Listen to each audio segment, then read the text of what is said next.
Comme d'habitude, mes amis, le Real Madrid ne joue pas bien, mais le Real Madrid gagne ses matchs. Je vous rappelle que le Real Madrid n'a pas encore perdu un seul match depuis le début de la Liga avec 3 matchs nuls et 0 défaite.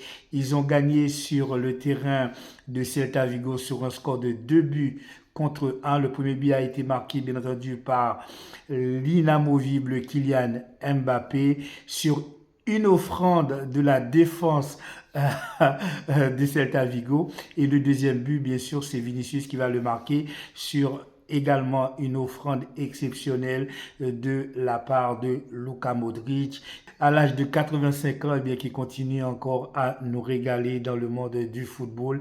C'est très bien pour des joueurs comme Luka Modric qui a la passion du football. Lors de ce match, bien sûr, Ancelotti va faire énormément de changements. Non seulement des changements sur sa tactique et des changements sur les joueurs.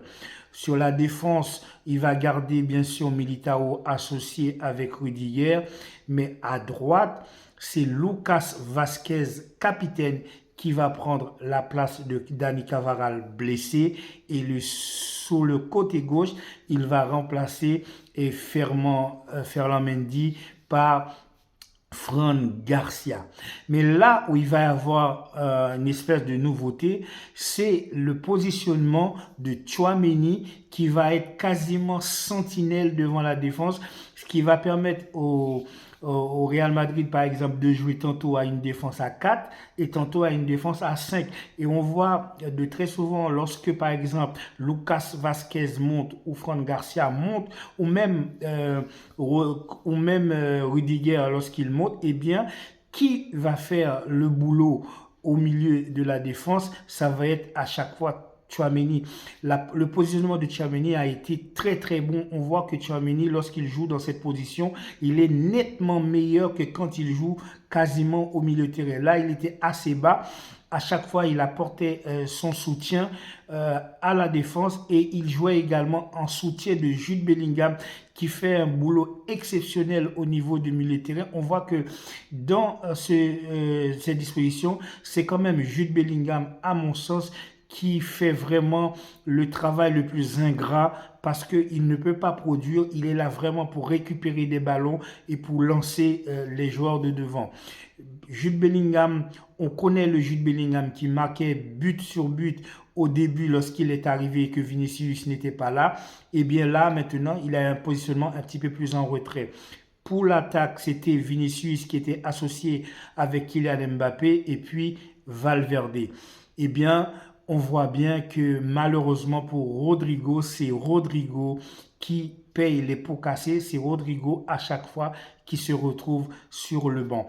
Le match de Kylian Mbappé est quand même à souligner parce qu'on sait que Kylian Mbappé est vraiment dans des difficultés en ce moment parce qu'il est accusé de badam badam. Donc, effectivement, on ne peut pas être complètement lucide pour jouer au football lorsque vous êtes menacé par une accusation de badam badam. Donc, à ce moment-là, on s'était posé la question de savoir est-ce que Kylian Mbappé va pouvoir tirer son épingle du jeu.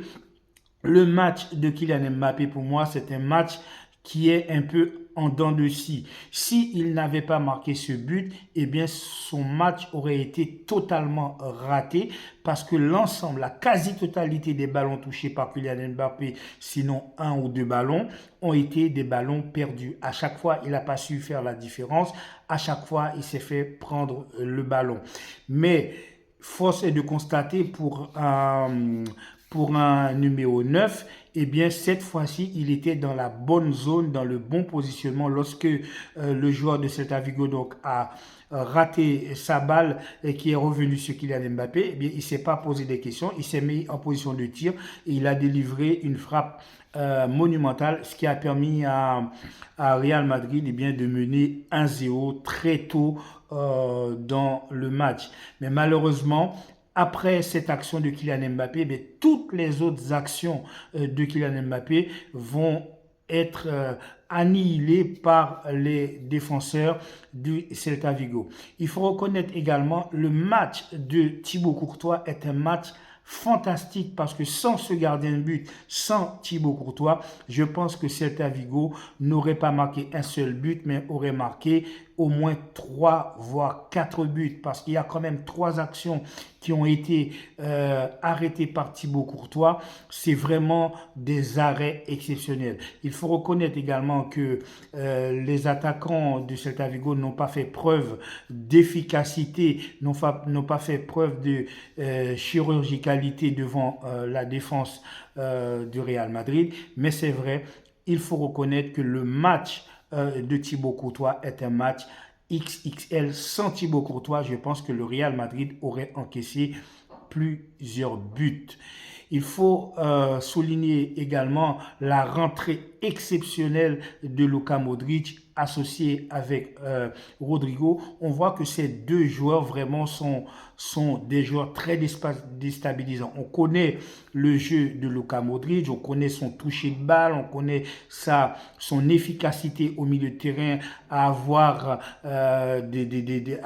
comment dire, des bonnes décisions dans sa prise de balle. Il a toujours un coup d'avance sur les autres. Effectivement, l'apport de Luka Modric au milieu de terrain a été nécessaire pour permettre à Real Madrid de marquer ce deuxième but qui va être marqué par Vinicius sur cette offrande de Luka Modric. Vinicius, son match pour moi a été un peu un match, on va dire, moyen parce que Vinicius a la capacité de faire beaucoup plus et il faut reconnaître depuis quelques temps, depuis le début de la Liga, Vinicius n'est pas ce qu'il a été l'année dernière, c'est-à-dire exceptionnel. Il arrive quand même à faire quelques actions sur son côté gauche, mais il n'est pas aussi tranchant qu'il ne l'a été l'année dernière. C'est un petit Vinicius qui a quand même marqué le deuxième but qui va permettre à Real Madrid de gagner ce match très important face au Celta Vigo afin de recoller au score. Ce soir, le FC Barcelone va jouer contre Séville. Espérons que nous allons pouvoir continuer à engranger des victoires et ainsi garder notre distance avec le Real Madrid.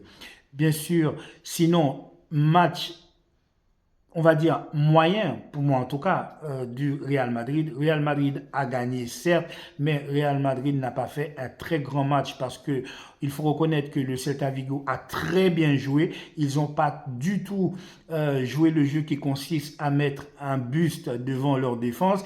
Ils ont fait des sorties de balles qui sont très bonnes. Ils ont joué un football tout à fait agréable à regarder. C'était assez simple en fait de regarder ce match parce que le match était attrayant. Il n'y a pas eu énormément de fautes et les actions qui ont été faites par Celta Vigo ont toujours été des actions d'une équipe qui cherche à marquer des buts. Même quand ils ont égalisé à un partout, ils auraient pu continuer à jouer, on va dire, ils auraient pu se mettre à jouer complètement en défense pour essayer de garder le un partout et ainsi remporter un point. Eh bien non, ils ont continué à jouer, ils ont continué à attaquer et si ils étaient assez efficaces devant.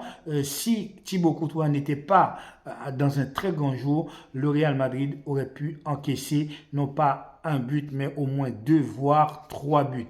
Il faut dire, c'est vraiment grâce à Thibaut Courtois, pour moi, qui a été l'homme du match, qui a permis à Real Madrid de conserver de conserver tout simplement son avance et sa victoire sur le Celta Vigo.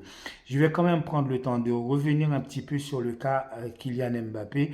C'est vrai que Kylian Mbappé, il faut reconnaître, il est au plus bas en ce moment. Et ce n'est pas le moment de continuer à tirer sur l'ambulance. Ce n'est pas le moment de continuer à critiquer Kylian Mbappé. On peut critiquer Kylian Mbappé pour son football, on peut le critiquer pour son implication dans le jeu du Real Madrid, ça d'accord, mais on ne peut pas, ni vous ni moi, personne ne peut juger le comportement de Kylian Mbappé. Il faut arrêter de se mettre en censeur et de critiquer, de juger un gars qui n'a pas été encore jugé par les tribunaux, qu'il n'a même pas encore été reconnu coupable de quoi que ce soit. Donc il faut arrêter d'embêter le gars, foutez-lui la paix, laissez-lui le temps de se défendre. Et puis entre vous et moi, ce n'est pas un secret. Comme je le dis, eh bien, toute personne est présumée innocente tant qu'elle n'a pas été reconnue coupable.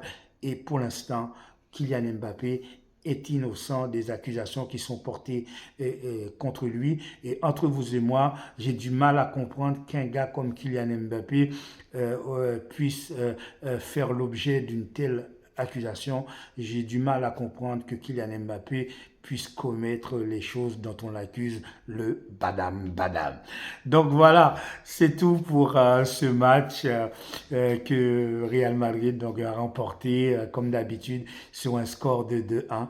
Donc espérons que notre équipe, le FC Barcelone, ce soir avec le retour peut-être de Gavi, le retour de nombreux blessés, eh bien j'espère que le FC Barcelone vraiment va pouvoir nous proposer quelque chose de formidable comme on a l'habitude de le faire depuis le début donc, de la Liga.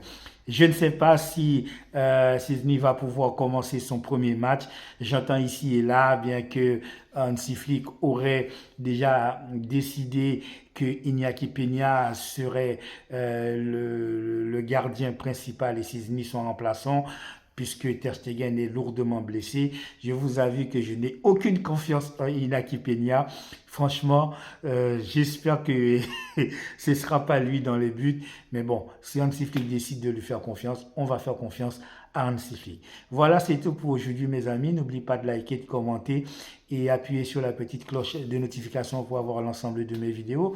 Je vous souhaite de passer une agréable dimanche, une agréable journée, un bon dimanche. Prenez soin de votre famille, de tous ceux que vous aimez. La vie est très courte. Soyez sages, sortez couverts. À très bientôt sur le Carré Foot. Ciao.